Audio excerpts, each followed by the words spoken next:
Welcome back. ડાકોરમાં બોર્ડની પરીક્ષામાં ચોરીના સીસીટીવી ફૂટેજના વાયરલ થવાના મામલે સ્થળ સંચાલક એટલે કે શાળા સંચાલક AMR ચૌહાણે બેદરકારી પર ઢાક પીછોડો કરવાનો પ્રયાસ કર્યો અને શાળાનો લૂલો બચાવ કરતા નજરે પડ્યા। શાળાના સીસીટીવી ફૂટેજ જિલ્લા અને ગાંધીનગર સુધી 10 દિવસ સુધી ચેક ન થયા અને વિડીયો વાયરલ થયા પછી શાળા સંચાલક બચાવમાં ઉતર્યા।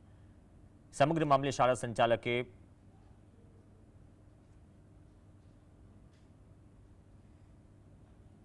પોલીસ સ્ટેશનમાં જાણ કરવાની વાત કરી છે। સાથે સીસીટીવી ફૂટેજ લીક કરનારને સંચાલક ગુનેગાર ગણાવી રહ્યા છે।